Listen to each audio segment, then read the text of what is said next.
Welcome, everyone. I'm Lauren Hawkins. Thanks for tuning in with us to Spirituality Adventures. We are so glad you're here, and we're very excited about the content we get to share with you through our blogs and podcasts. Spirituality Adventures is made possible by your support. One way you can support us is by liking, following, subscribing, or sharing any of these podcasts or blogs that you like.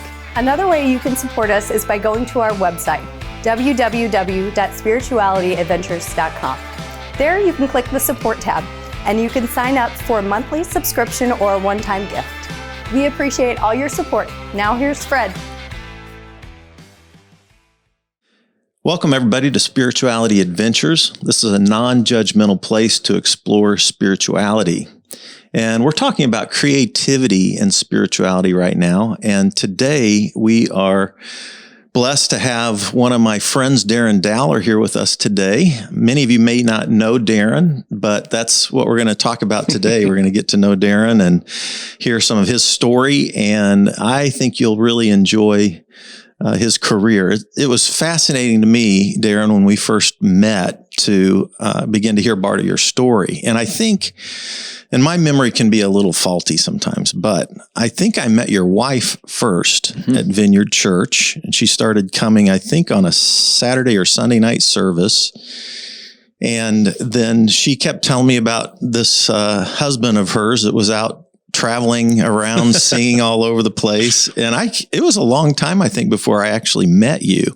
And I can't remember do you remember what year that would be that maybe she started attending Vineyard? I'm trying to think. Has it been 10 years? Yeah, I think it has. I think we came to Kansas City and started attending Vineyard in it was either 2009, 2010. Okay. I was thinking it was close to 10 years. So anyway, it was so fun to meet you and kind of just hear some of your story and adventures and all that kind of stuff. And truly was fascinated with your career. So why don't you start by just giving us a brief intro in terms of your, where you grew up and how you started getting into music. Oh boy, that's go back and start at the beginning kind of thing. Well, though I'm known as a beach guy, I was actually born in Indianapolis and lived in Indianapolis for first 10 years of my life, maybe 10, 11. My memory's not that great anymore. Dates are coming into each other. But moved to Florida when I was about 11. I think I was 11 years old. So I moved to Daytona Beach, Florida. Okay. Did my, middle school and high school in Daytona Beach. And music has always been in my family because my mother and father were both singers. Some of my cousins are singers. Some of them is Johnny Cash, June Carter, William Lee Golden of the Oak Ridge Boys. These are, did you say family members? Yeah, they're cousins. Cousins? Yeah. I've actually never met them. I've spoken to, I think, June one time a long time ago and Roseanne, their daughter, one time. William Lee Golden, I know him from the Oak Ridge Boys. Amazing. One side of my family. You just won my dad's heart over. If you really? Know somebody in the Oak Ridge Boys. Yeah. Oh, yeah. Related though. William Lee is the guy with the long beard, the long gray beard. So there's a lot of music in the family. Pretty much everybody plays something, does something, and everybody sings. And it seems like, family reunions where a lot of people singing. Awesome. So when I was in Florida, to be honest, I didn't want to pursue music. Even though that was my natural inclination. I started playing a guitar at like 10. I saw, one side of the family was very successful. And anybody who knows a lot of musicians knows that for the majority of the musicians out there, it's a very tough life. It's hardly making any money, no insurance, hard to raise your kids if you're just playing music. Mm-hmm. So I actually didn't want to play music as a kid, because I was raised by a single mom, a wonderful lady. We didn't have a lot of money. So my way out of that lifestyle was college. So going to school, I was an athlete. I was a football player, basketball player, all that stuff up until high school. Serious runner, real serious runner. I think I still hold the 8th grade, either second place or first place record for the 100-yard dash in Florida. I believe I do. And so I was going to be an athlete, but I knew nothing about nutrition. And you being an athlete, I know you understand this. So since I knew nothing about nutrition, I was just trashing my body without putting the nutrients into it that I needed to growing up to make it as strong as it should be. So I started getting injured. Mm-hmm. And And then I discovered, I was playing music all during this time. You know, in high school, I was playing guitar and singing. I had a little band. I played at pool decks. I played on the beach, you know, and I was making money, which I made more money doing that than carrying towels in hotels. So I did that. Yeah. And, but I discovered, Were you doing like cover songs then? Yeah. Okay. I was writing songs since the very beginning though. Okay. I think as soon as I learned to play the guitar, I started writing songs. You know, I was copying other people's songs and trying to learn the formats and recordings and things like that. Who were your favorite bands in this era, like your high school era? Wow, that's a tough one. Well, my favorite artists since birth, because I love blues, but yet I also like country, pop, and rock. So my favorite artist was Elvis Presley. Yeah. And I saw him when I was 8 years old. That was my first concert. Wow. At his height. So it was pretty incredible to see ladies passing out. I mean, literally passing out. In Florida? Yeah, that was actually in Indiana. I was only 8 at that time. Okay. And then I grew up listening to blues, and I would go see blues bands. And at a very young age, I was sneaking out to go sit and watch bands and watch guitar players and singers. Mm-hmm. And did you have a couple of favorite blues bands? I did. Well, there was this one blues band that played in Florida that was just incredible. It was this bunch of guys that I had gotten to know through connections with other people. They were called the Rudy Tooty Band. Okay. They're just a local blues band, but they were so incredible. Still some of the best musicians I've ever seen to this day. All those same guys are still playing all these years later in Daytona. Interesting. And so I would watch them. I loved B.B. King, Eric Clapton. But I also loved a Southern influence sound too. So I loved, of course, Leonard Skinner.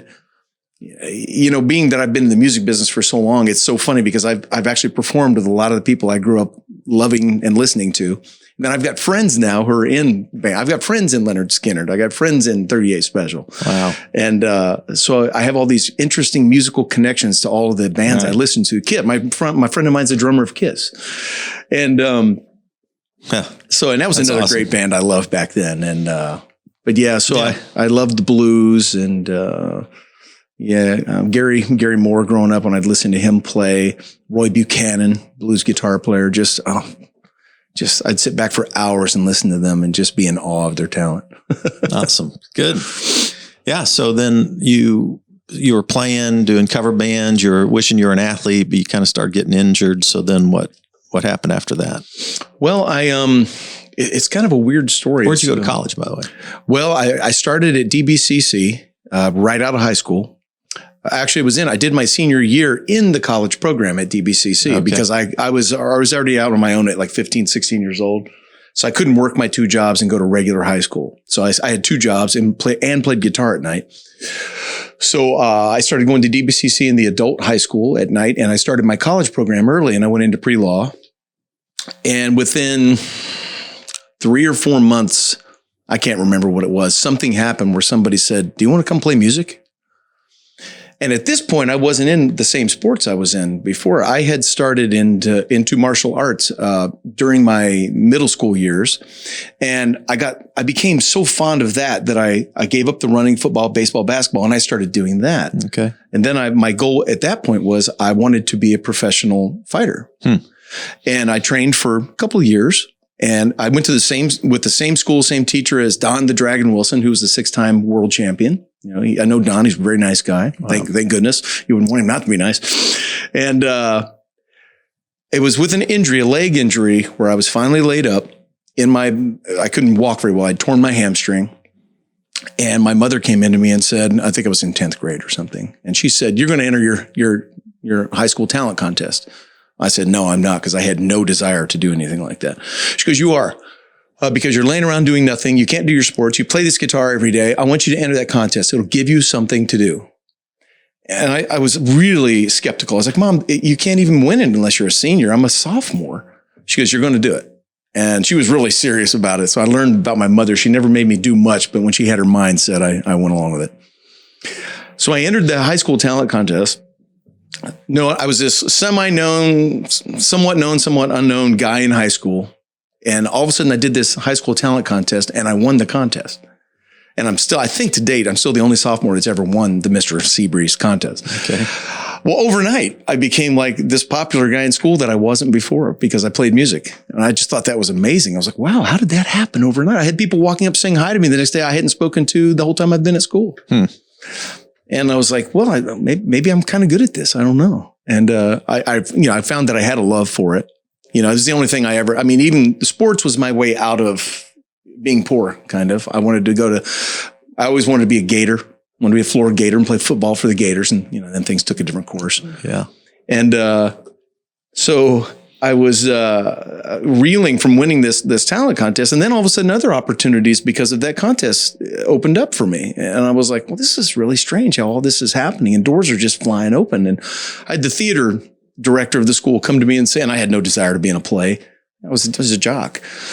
And the lady comes to me and goes, would you like to be in our musical? And I was like, no, I don't really want to do that. It's not my thing. I've never taken dance or anything. And she goes, well, that's okay. We'll teach you. And it's funny because I said no to her initially, but she says, look, I'll make you a deal. If you join our jazz group in the school, because we need some athletes in there because we're trying to make it a little cooler, to put it straight. And I said, well, she goes, I'll make you a deal. We have really good equipment. I know you play music on the weekends. I've got all this equipment, PA equipment, microphones. You can have use of all of it for your gigs. And I'll give you a free period each day and give you an A for that period and give you an A for all the music courses if you'll just be in the theater program. And I was like, well, I can't say no to that. So then I went into the theater program and I found out that I loved it. I was having a blast. I did my first play, which I had no desire to do. And I realized doing that, I said, wow, how did I not know how awesome this is and how awesome being around all these creative people was. And I fell in love with it. Awesome. So post-college, you moved up to New York from Florida. Is that right? Mm-hmm. And then that kind of, you started trying to intentionally move into the performance world? Was that theater? Was that music, bands? What? It was both. Okay. I went up there with a buddy and we decided to start a band in New York, which we did, the tri-state area, they call it up there. And so we were playing all over the place, for peanuts, but we were playing. And then I was taking acting lessons and doing theater. I started doing professional theater when I got there and found out that I just loved it. I loved the whole creative process of it. I was never willing to get rid of my guitar and the rock and roll or the blues, but I wasn't willing to give up the theater either. And so I started doing dinner theater. I guess it's called professional theater, but it's lower level professional theater. You're making $7 a night. I'm not kidding. It's like $7 a performance or something like that. But you're not doing it for the money. You're doing it to learn. Mm-hmm. So with all those experiences and studying with the people that I did and took an interesting turn. I couldn't afford to go to an acting school in New York because they were really expensive. They were for the rich kids, let's be honest. But what I did find was that almost all the great acting teachers gave seminars, either weekends, 1 day, 3 day, 2 day. They would give seminars to get you interested in going to the school. All of them did this. Okay. So between private acting lessons and then going to these, I'm talking like the big time coaches, I'm going to these incredible acting seminars, I found out something else. And I've been teaching acting now since I was, 21 years old, because it was one of my ways of staying alive when I was, trying to make it. And, I found out they give you about 50 to 70% of what they know in that seminar. They really do. They teach you all the nuts and bolts in the seminar to hook you, to get you to then enlist in their school for a long period. Right. And then they'll take that other 30% and they'll drag that out over a couple of years. Sorry. Yeah. And, so I went, well, I can just go to these seminars. I can do my acting class that I'm doing. I can go to these seminars on the weekends and I can learn everything that all these guys that are paying, $1,000 a month are learning. Mm-hmm. And it not only ended up being a good thing, it ended up being a great thing because I have found, I've been doing this for so long now that I learned so much from each of those teachers in their weekend seminars and then the acting courses that I could take that it allowed me to build my own practice and to formulate my own toolbox for actors. Mm-hmm. So I started teaching acting. Wow. And years later, when I moved back to Florida, an opportunity opened with Universal Studios. They said, we need somebody to teach these actors. Will you do it? Because we have these shows coming in. We got all these Disney kids, but we've got no actors that have been on a TV set. So it was one of those deals where they said, we'll fill your class if you'll just teach these actors. And I said, well, fill my class. That's awesome. Cool. So in New York, you had a couple of opportunities to get into a Broadway show. Did you make most of your your bigger connections on the West Coast, or did you have a couple of key connections there in New York before you moved west? Well, I had such a yo-yo story with me. I moved back from New York, went back to Florida for a while. Then I went back to New York. Then some musical opportunities opened up. And while I was in New York trying to land shows and things like that, ironically, I went back to Florida for a musical opportunity for a job. And while I was in Florida, I got a call about an audition for a Broadway show. So I didn't land a Broadway show when I lived in New York. I had to move back to Florida to actually get the opportunity to be in a Broadway show. So I actually flew to Nashville. They were casting nationwide for a show. And so I originally flew to Nashville for the initial audition for this Broadway show that I was in for years. And auditioned there, went back home to Florida, heard nothing about it. I said, shit, it didn't work out. I didn't get the job. And then got a call about, 2 months later. And they said, hey, we're getting back in touch. We've now finished the rounds and we'd like to bring you up to New York to audition again for this show. Well, at that point in my life, it was like somebody's going to fly me to New York and let me audition for something. I felt like, wow, that's big time. I'm usually having to drive my car 20 hours to get somewhere. So they flew me to New York. And it's an interesting show because the show was about Elvis Presley. Awesome. And I was like, well, I'm kind of a shoe-in for this because I've been following this guy my whole life. And how we talk spirituality and things like that. It's funny how things have worked for me because when I was a kid, I never danced. That was not something, I went out and danced with friends, but I never took professional dance lessons.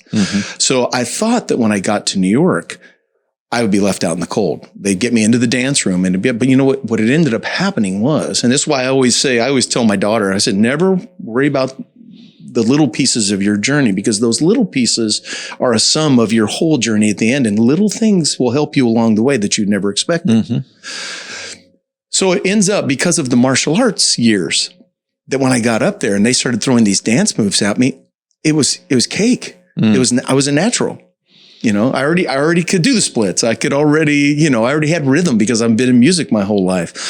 So it ended up that I got through the dance audition. Okay. And then you had to go into the acting audition, then the singing audition, and then all these other different phases of a Broadway show. There's so many millions of dollars in a Broadway show. They pick their talent very carefully. So then I went back to Florida after the audition and again thought, I didn't hear from anybody. Nothing happened. So they gave me a call later, another month or two, and said, hey, we want you in the show. So I had to go to New York twice and then move back to Florida to get into a Broadway show. Wow. What was the name of it? It was called Elvis: An American Musical. Okay. It was a really good show. It was a big production. It was written by the guy who wrote Beatlemania. Oh, nice. And it opened on Broadway in New York, and then it ended up touring as well? Yeah, it toured. We didn't stay in New York very long.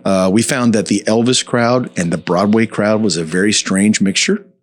It wasn't a mixture that did well.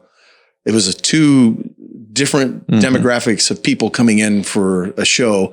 And although the show did well while it was in New York, it didn't stay in New York that long. But then we started touring, and we toured for 2 solid years. Okay. Yeah. Awesome. Almost nonstop. Wow. That's fun. So, you move out west after this Broadway experience, right? And were you thinking still both music and theater, film, acting? Were you thinking both of those when you moved west? Going west, I had my sights set on film and TV. Okay. I had done the theater thing, and even though I really enjoyed it, I developed an early love for film and television acting. It's a different technique. A lot of actors say, no, acting's acting. It's not. It's a whole different animal. And since I was a little kid, I've always been fascinated by movies. I never thought that I would make movies. I always thought I would just want to act in them. So when I went out west, it was a combination of wanting to get my music heard, because I was a blues rock and roll artist, to also getting into film and TV. Because to me, they kind of go together. They always have kind of gone to go together. So I went out west and I started working. I first worked in a casino out west. I didn't hit LA right away. I went to Reno, Nevada first, and Vegas. And I got an offer to sing and dance in a show there. A pretty large casino show, one of those created for the casino, like adult entertainment shows, you know. And it was really a great show. Just beautiful costumes and sets and music. And it was a great experience. It was actually, to be honest, that show was as much of an experience as the Broadway show. In some respects, the production was even better, which was amazing to me. I've been amazed at, some of the productions, not even, some there, but also like on cruise ships and stuff. Anyway. Yeah, that's fun. Yeah. Great equipment on cruise ships too. Yeah. Did you break into TV right away, or was it the music side that kind of opened up for you? It was the music side. Okay. While singing in that show with my plans of going to LA, I knew how expensive LA was. I'd already done New York. I knew what, struggling was like. So I was singing at the casino and I needed a vehicle to get me to Los Angeles so I could start doing this TV and film stuff. And a group called the Letterman came through town, which is as far from any style I've ever done. They're a very, very straight 1960s harmony group, you know. And so our young people listening, those younger than us, much, Darren, right? Yeah, you're younger than us, me, 35ers. Anyway. Yeah. But they won't know who the Lettermen are. They won't know who some of the other bands are. But I'm guessing they've still probably heard of some of the songs. They probably have, just by growing up in America. Like what were some of the big Letterman hits? They had a big hit with "Going Out of My Head," "Theme from a Summer Place," "The Way You Look Tonight." Yeah, it's the one. You do a tune from "Going Out of My Head." Going out of my head over you. That's one. I'm sure young people have heard. That's another one they would know. They would know. They also had, they were an interesting group. Wasn't there one about a postcard or something? Am I thinking of the wrong band? Anyway, a love letter or something.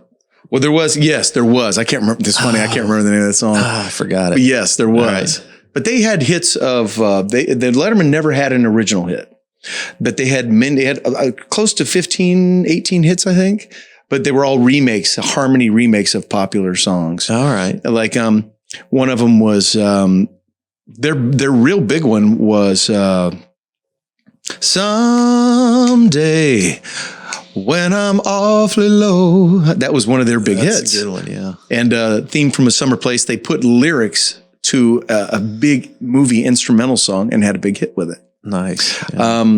What's the other one I did in Japan? We went to Japan. "Mr. Lonely" was one of their songs.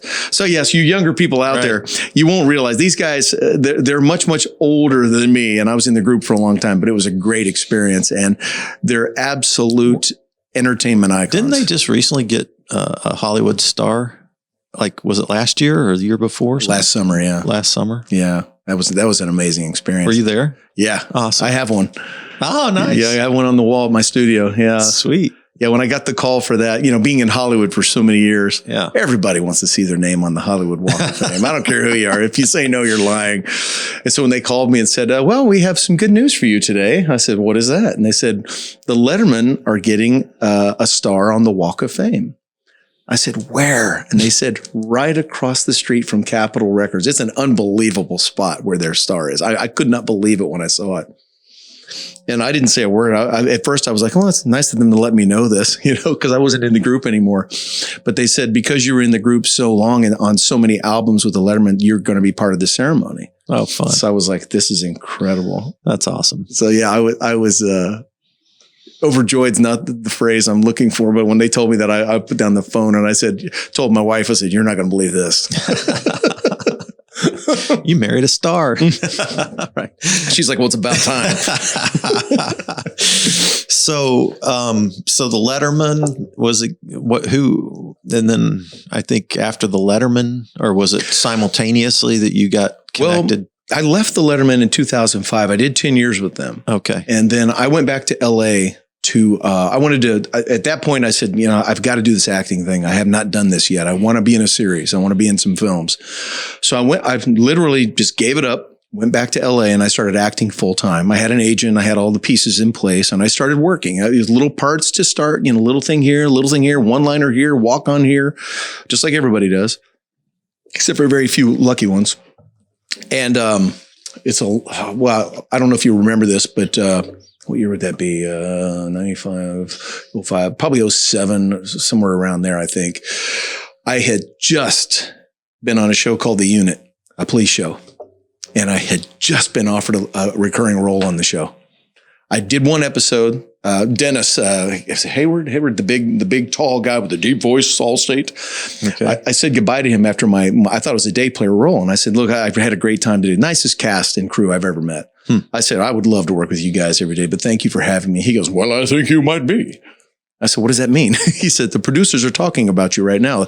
I was an MI6 agent. And they said, they like your look. They like what you did. They're going to be calling you.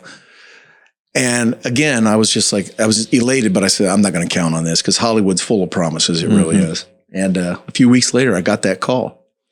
And it was the producers of The Unit. And this is what they said. They said, look, we'd like you for a recurring role in the show. We loved what you did, whatever day that was. So yeah, you have to come in and re-audition, but just so you know, you pretty much have the role as long as you can come in and audition with what you did the other day. We just got to make sure you can carry the lead. It's a supporting actor role in a television series is a really big deal. And so I said, yeah, I'm in. So I think the audition was coming up Saturday afternoon. Thursday afternoon, they announced the Hollywood writers' strike. Oh. So overnight, it was just gone. Oh, wow. So all those years of working toward getting that, and it was just gone. And the writer's strike lasted months and months and months. So by the time they all came back, everybody had already shuffled to new jobs, and it was new producers, new casting people. So the opportunity was gone. Wow. But as luck would have it, I was on another show, and I'm trying to think, was that Criminal Minds? I think it was Criminal Minds.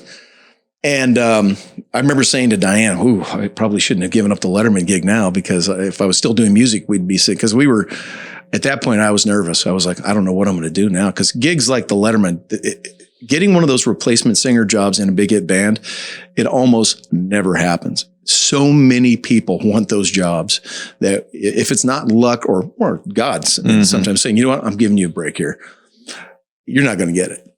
Thousands of people want those jobs. So I was on Criminal Minds. I was getting ready to do a take. I used to watch that show. I love that show. Yeah. Joe Mantegna, he's the greatest. Yeah. Who was the other one? Pink. Mandy was on there. Yeah. I'm not sure. Was Mandy there? I don't think which one? I can't remember which one was first. I think Mandy was first. Mandy was first. Yeah. And I never met him on the show, but Joe was great. What a nice guy. Yeah, I love the chemistry of that team. It was so much fun. Penelope and you know, it's almost that way as the people are almost that way too. I think so. Yeah. Anyway, but it was a great cast and a great show, and they were so much fun off camera, just like they were on camera. It was awesome experience. Cool. And my phone rang on the set, which is a no. I forgot I had my ringer on, and they had just called action. And that's $1,000 mistake every time it happens, because cameras are rolling. You've got a crew of 30 people, cast of 20. We're charging into this building, and all of a sudden, dee-doo, dee-doo, dee-doo, you know? And everybody's stuck, cut. And they're looking around, and I had to raise my hand and say, it was me. And so I had no idea it was calling. So I looked at my phone, and the phone said Bill Medley of the Righteous Brothers. Okay. It had his name on his thing. So I was like, I said, I'm really, really sorry. I said, but I just got a call from, I've been waiting on this call from Bill Medley, the Righteous Brothers. I was fibbing. I was trying to get out of trouble. And they said, the director goes, oh, right, Bill Medley, the Righteous Brothers called you. And I walked over and showed him the phone. He goes, well, you better take that. So I went outside and took the call. And that was when I got the call to sing with the Righteous Brothers band. But I got to say this, though. Yeah. Do you know who originally produced them? The Righteous Brothers, the guy that got them together, the original two. If you say the name, I will.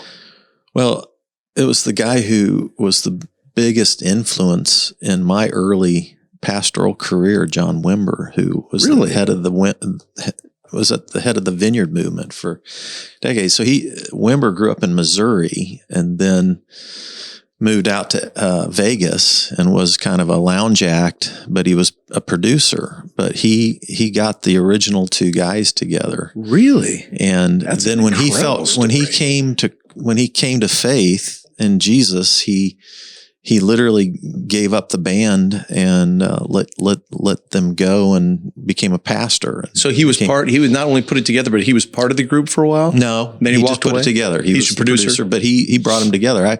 I was literally, after I was a vineyard pastor, I knew John Wimber. John passed away in 97, but was the pastor of the Anaheim Vineyard and was the head of the vineyard movement for a couple of decades. And so anyway, but I was watching a David Letterman interview with the Righteous Brothers, and David goes, "How do you guys get together?" And they were like, "Well, this guy, Johnny Wimber, got us together. He's some big pastor guy now, And like, anyway. That's incredible. Anyway, but yeah. Well, if that's the case, then he's responsible for, I can't remember the stats, but they either have the 2 or 3, all 3 of the biggest, most played radio hits of all time. I don't think people realize how big the Righteous Brothers were. Bill Medley doesn't even realize how big they are sometimes. And like think about, when did they first, what would have that been when they first got together? It would have been late 50s? Yeah. Early 60s maybe? Yeah. Maybe early 60s. 60s probably. Yeah. And then, think about like reintroducing the Righteous Brothers through Top Gun, a huge movie. And then, it's just, they're iconic. Amazing. Yeah. Their hits just keep living. And their stuff is so worldwide. When you would do when I would do shows with Bill, it didn't matter where you were. As soon as the music started, the electricity in the room just went crazy.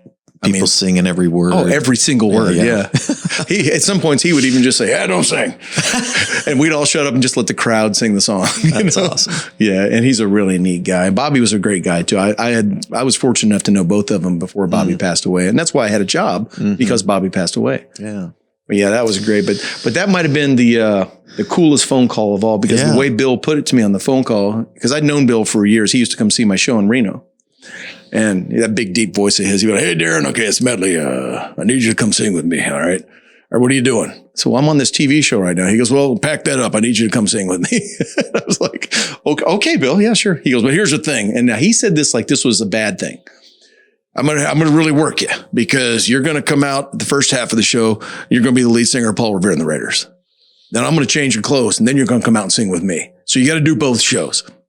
And I'm thinking to myself, he's saying this like this is a bad thing. I just landed 2 national gigs in one phone call. And what was the Paul Revere connection that he had? Just they were doing a show together they'd known each other their whole careers. Okay. But they were doing a show together in Branson at the American Bandstand Theater. He had taken over the theater. And so what they were doing was they made it, I guess it's called a co-bill, where it was you could come tonight, see the Raiders and the Righteous Brothers at Bill Medley at so-and-so. So they had known each other for a long time. So help our younger audience out one more time. Like give us a couple of tunes from a couple of the Righteous Brother hits, and then Paul Revere and the Raiders. So this door literally opened for both of these groups for you at the same time. With one phone call. One phone call. Yeah. And he said, and I'll never forget this part. He goes, "Now I will pay you twice. You're doing both jobs. You get paid for both." And I was like, I love this guy. So, but for the younger people, they'll know the Righteous Brothers from Unchained Melody, which is the biggest movie song of all time. You got to give them a.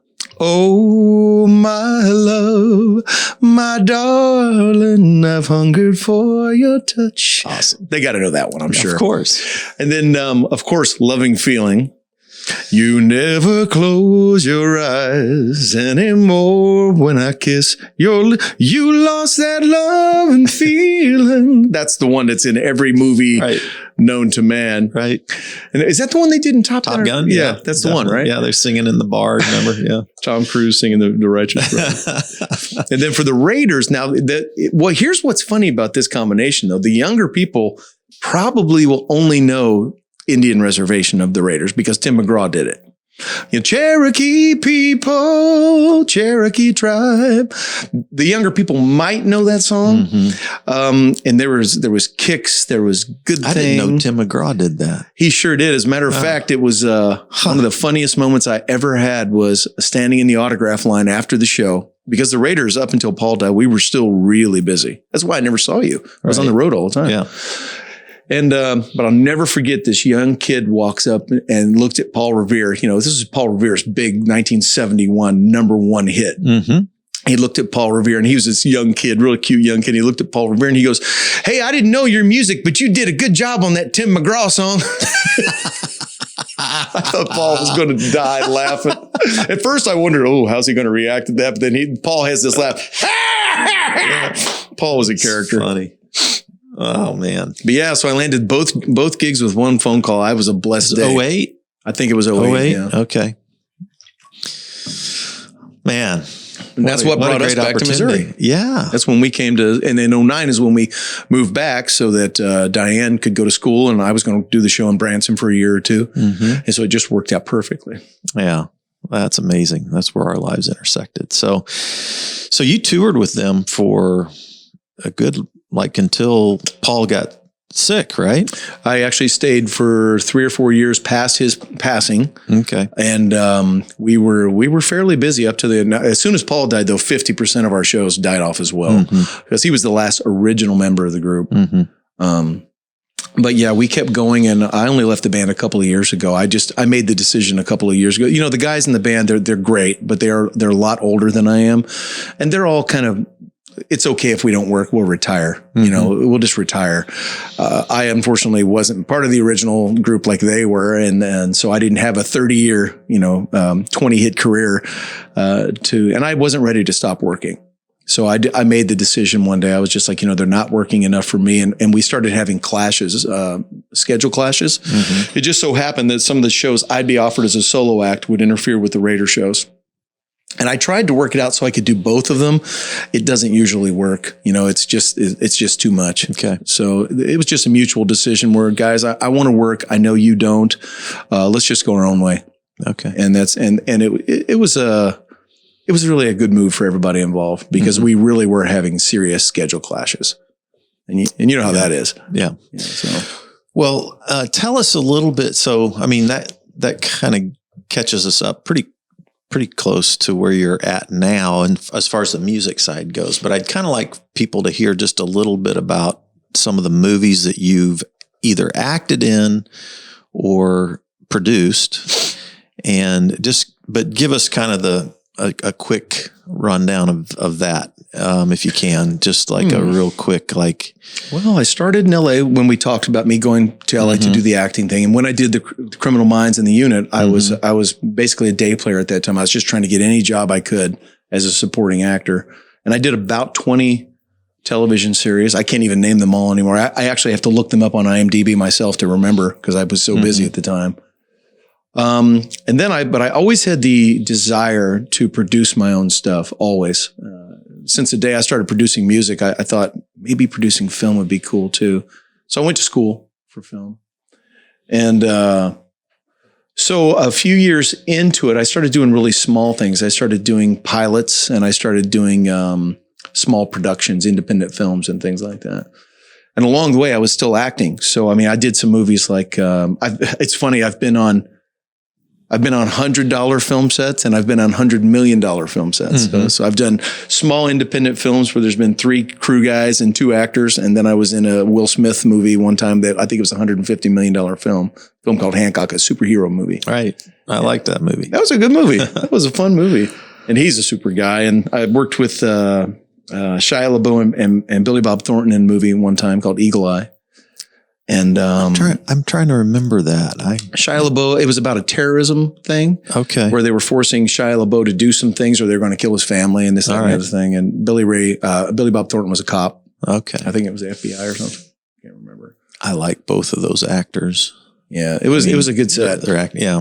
I walked into the Spruce Goose hangar in Playa del Rey, California, which is where I lived, actually. And the Spruce Goose hangar is where Howard Hughes built that big Spruce Goose plane. I mean, it's enormous. You have to walk into this thing to understand how big it is. It's like a city. It's so big. They had chair for chair, panel for panel, recreated the Hall of Congress for this movie. I couldn't believe it when I walked in. I thought I was in the Hall of Congress. It looked so real. And there's hundreds and hundreds of people. They had the senators and the House of Representatives and the president and all the officers in the CIA. I mean, the Secret Service. Everybody was there, and that was one of my greatest jobs. Even though I'm not, you don't see me much in it, but I had what I think was the greatest job in the world. So because of the martial arts stuff and the acting and all the stuff I did, I also had some connections in the stunt world. Well, I got to do a few stunt jobs along the way too. They're called stunt actor jobs. They're not just falling out of a window, but sometimes you're delivering lines. Sometimes you're delivering a line, getting punched through a wall or whatever. So I'd luck into these stunt jobs along the way. Well, this ended up being the best one I ever had. So for 3 days, my job in Eagle Eye, running up the stairs of the Hall of Congress. And my job was Michelle Monaghan, the lead actress in the movie, who's just a sweetheart. My job was running up the stairs, turning around, falling backwards, and catching her and keeping her from getting hurt. That was my job. And because what happened was we were all running up the stairs. We hear gunfire. Somebody yells, "Get down." Everybody goes down. Well, I have to turn and catch Michelle. And she's this really sweet, petite girl. And I just remember she always just smelled so good. But I remember her falling, and how do I say this delicately? I had to put my palms out to catch her. She would literally fall. Well, the only way you can catch somebody is this. And of course, she would land in a provocative, and I felt very strange about it. And the first time she fell right on him. She goes, "Hi, I'm Michelle. Don't feel nervous about this. This is how we have to do this." I was like, "Thank you for that. I thank you for that. And now that you've said that, I can tell my wife you said that. I'm in the clear." I don't have to feel guilty anymore. So that's funny. Awesome. Well, and then I know. So did you did a movie called Rock and Roll, or? Yes. And you acted in that. I think Diane acted in that as well a little bit. Your wife, Diane. Yeah. She was actually pursuing acting for a while. She didn't like it. She gave up on it because she just did not like the business. Okay. Too many snakes in the oil. Yeah. But you produced that one, right? I actually, Rock and Roll is kind of my entrance into the producing and directing spot. I wrote it. I then produced it and directed it. I played the starring role in it, and then I scored it. I edited it, I colored it, and I did the sound mix. Yeah, and where's that available right now? Right now, it's been on Amazon for the last couple of years. Okay. And yeah, they can see Rock and Roll the movie on Amazon. It's done very well. Last time I looked, it still had a 4.5 star rating. Okay. And I'll tell you, keeping a good rating on Amazon is almost impossible because how, certain people, you have so many alternating opinions on things. Somebody might love something, somebody hates it, but I think it still has a 4.5 star rating, which I'm just overjoyed about. But we're pulling it down soon. I'm not going to leave it on Amazon much longer. Okay. We're actually starting I'll tell you about this later, but I'm starting my own network. Okay. Well, before we get into what you're doing now, like your current projects, I wanted to ask you just quickly, we talk a lot about spirituality, how it relates to everything. And I'm curious, with your own faith journey, with your own spiritual journey, and then the creativity, the music, the performing, the acting, the writing, all of these things to me flow out of a lot of this place of creative energy. I'm curious what role your spirituality or your faith journey has played in your creative journey. Have they overlapped? Are they different, or what? How would you view those two worlds, your creative world and your spiritual world? Well, for me, I wasn't raised religious at all when I was a kid. Even though I had religious people in the family, my mother and I, we never went to church or did any of that stuff. So I learned about. I was introduced to we'll call it religion later. When I first started performing, I really wasn't thinking that they were overlapping. And then as I got older and kept performing and then was introduced to, God and Jesus Christ and religion and spirituality, I've always been very spiritual myself. I've done research on and read on and looked into many different religions and philosophies and things like that through my journey. But one day I just realized I realized that it does for me, I believe that every gift we have, all of us, comes from our Creator. I mean, they're gifts.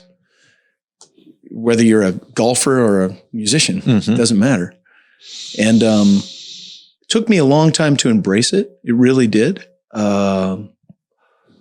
Because of the way I was introduced to it, I shunned away from it for a while, because when I was finally introduced to Christianity and religion. I was introduced to it from people that threw it in your face 25 times a day. Wow. And I was already rebellious anyway. Right. That never work. So I pulled back hard. I was like, okay, I need to go over there. Yeah. And, but then as you get a little older and you start realizing, and I did start searching my own spiritual place. Mm-hmm. I started praying to God and to Christ and things like that. Mm-hmm. And when I started doing that, my heart, it's weird. It's almost like this whole area of you that didn't exist before starts opening up. And it's funny, you mentioned Rock and Roll the movie. I have a really interesting spiritual story that goes along with Rock and Roll the movie. I'd been trying to get rock and roll. When I first moved to LA, my goal was to make films. Well, I had written Rock and Roll 10 years before we made it. And I was trying to get it made for 10 years. I went to film school. I did all these things and tried to make connections. And this is a unabridged, absolute story how this went down. So we were packing to come back here for me to do the Righteous Brothers Raiders show. We were packing the house, literally packing up and almost packed up. And I was in my recording studio I remember I was pulling these two cables out of my keyboard. It's funny how I remember that. But I remember I just out loud said, God, I thought you brought me out here to make films. I really did. And here I'm going back to a place I'm not even from. And I haven't made a film. I've been in some stuff, but I have not really made something that became viable. I said, if you want me to do this, you better let me know quick because we're heading out of town. I am not exaggerating. Then this inner voice said, you need to call this friend of yours. We have a friend, Diane and I have a friend named Cammie, very good friend for a long time. And she's not in the film business. She has nothing to do with the film business. I have no idea why this message came to me while I'm packing my keyboard. I said, so my computer was still there. Phone's already packed, I think. So I just, I typed a little message. Hey, Cammie, are you around? What are you up to these days? I said, I'm just curious. She wrote me back and said, hey, it's good to hear from you.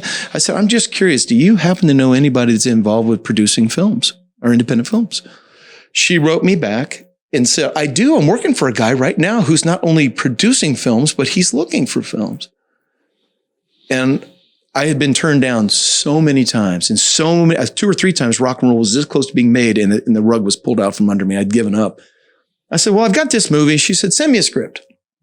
So I sent her a script, and I am not exaggerating. Within a half an hour, she forwarded it to this guy.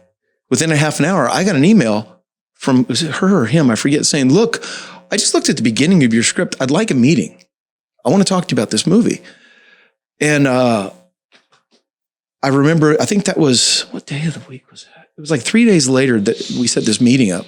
Well, I walked in the meeting. He said, okay, we read your script. The entire office was laughing for 2 hours.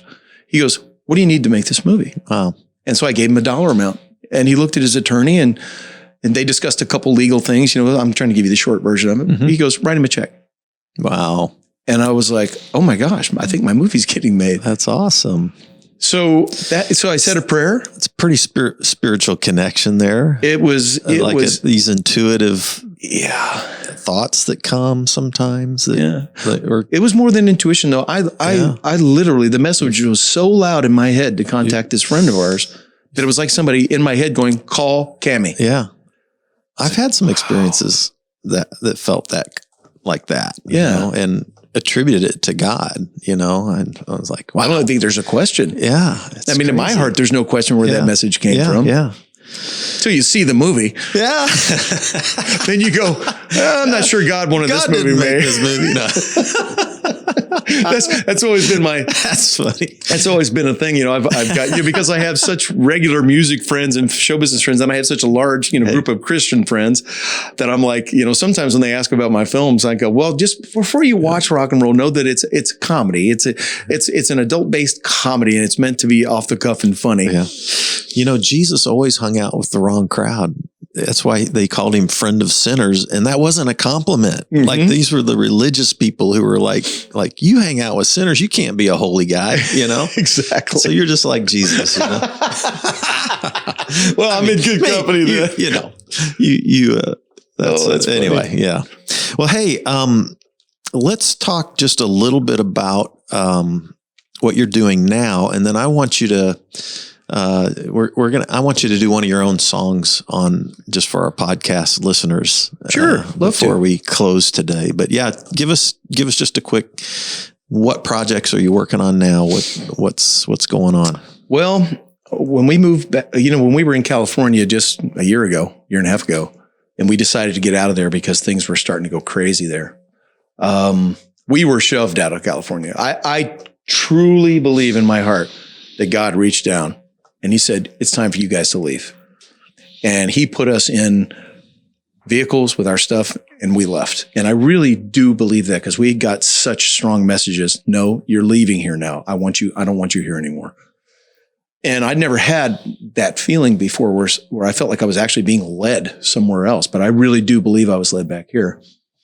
And it all kind of coincided with, you've known a lot of musicians and people in the business. We've talked about that before. And part of being a musician or a filmmaker or an actor, more on the music side, but all of the above is getting ripped off.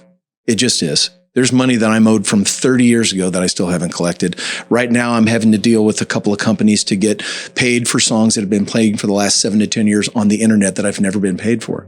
And there's companies set up to collect for these things, but if you don't go out and physically make it happen, you literally just don't get paid. Mm-hmm. I've got a distributor, I'll say it openly, the guy who's been distributing my film, Rock and Roll, I've got 2 or 3, but this one, on Amazon, I'm dealing with him because I've known for the last few years, look, I should be getting checks, especially now in a pandemic. Everybody's staying home watching TV. Mm-hmm. No checks coming in. So I had to start fighting. I finally just gave up. I said, you know what? I know enough about this business. I've been doing it my whole life. I'm pulling everything away from these people on faith. I'm going out on my own. So I am starting my own label, my own record label, which is primarily for my stuff, my daughter's stuff. And I've got some other friends who want to be on the label as well. Mm-hmm. But we're starting our own distribution channel for the music. And when I came here with the intention. I said, when I go to Kansas City, because I've always loved Kansas City. I really do. I love the backdrop. I love the way it's a small town with big city stuff, mm-hmm. And I said, I want to produce there because the backdrop is so new and unique for me because I'm so used to everything looking like LA. Mm-hmm. It's just, you've seen that backdrop a million times. Plus I happen to know you have a lot of talent in Kansas City. Some of your theatrical talent here is amazing. Some of the people I've met and seen perform in mm-hmm. Kansas City, they're just great. Yeah. So I just decided, I said, you know what I want to do? I want to produce stuff in Kansas City. And so rather than going to all that expense and hard work and then getting ripped off again, I just decided as well, because I don't agree with some of the things that are going on with like Netflix and things like that. I said, I'm just going to start my own network. So we're actually building our own, what's the word they use? I forget the word for it. Not pay-per-view, but subscription pay-per-view network where I'm going to start putting stuff from comedians, musicians, concerts, mm-hmm. Independent films. Anything I can find locally produced, I'd like to get on there too as well. But we're mm-hmm. actually starting our own network. We finally named it. It's called Omniversal Television. And I think we're going to blend that to Omniversal Pictures. And so from now on, when I produce stuff, we're actually going to put it out on our own network, and we're going to start building our network up from the very bottom, just like Netflix did. Awesome. So if there is a parallel universe out there, it'll show there as well, right? Omniverse. Let's hope so. Let's hope it does. Yes. We want to encompass everything. Those doppelgangers out there. And anyway. All right. Very cool. So I know you've been a songwriter since you were a young person, growing up in Florida, and your daughter is writing as well. And she's picked up this musical gift of yours, it seems like. She's going to be much better than me. I've been impressed with her since she was very young. So, I'd love for you to do one of your songs for us on our podcast studio. All right, well, let's do it. All righty. All right, here we are. Darren Dowler is going to perform one of his own songs, The Wrong Side of the Track. Yes, sir. This is a song that I wrote, I don't want to say the year because I'll show how old I am, but I wrote this for Travis Tritt originally, and it was a song that my publisher was going to shop to Travis Tritt because it really kind of fits him. It fits his whole mold. I liked the song so much, I said, I kind of want to do this song myself. So I didn't allow them to shop the song because I, at that time, had written my first film called Feud. This was going to be the theme song for that movie. Okay. That movie, as Hollywood goes, did not get made. And so many years went by. And so I finally recorded this song last year as part of my New Directions album. But my first project in Kansas City is it's a story about a bounty hunter, real roughneck guy. And this song, Wrong Side of the Tracks, is now going to be the theme song for the series. It goes a little something like this. Awesome.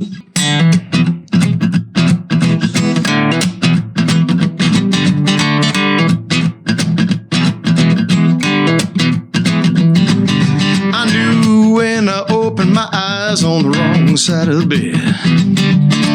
Had a funny feeling running through my head. I had a crazy feeling, girl, this was not gonna be my day. Well, sometimes you just gotta accept, yeah, what is your natural way? Hey, hey. Well, I had my share of trouble, Lord, but not a troubled man. Had my find my fame and fortune each and every way I can. The boss man tries to put me down, no matter what I do or say. Hey, hey. Well, big man, I got news for you. I'm gonna do this thing my own way. Hey, hey, hey. On the wrong side of the tracks, that's where I was born. Well, I had my share of trouble, Lord, but now I'm gonna want some more.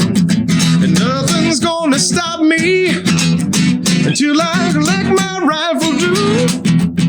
Oh, how about you? On the wrong side of the tracks, that's where I'm gonna stay. Well, I tried that 9 to 7 working man hard on this way. I think I'm gonna make my claim on the wrong side of the tracks.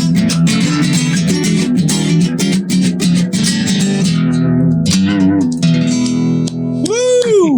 I'll represent the big crowd out there listening. All right. That's what I Awesome. normally get. So, Oh, that's a great song for a bounty hunter lead in. Like that'll be. it's going to be kind of it'll be the lead-in song, and it's kind of the theme throughout. Right. There'll be little tiny pieces I like of the song it. with scene changes and things like that. Love it. Very cool.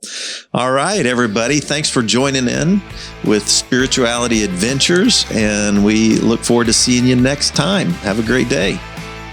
Thanks again for tuning in. Remember to visit our support page at www.spiritualityadventures.com.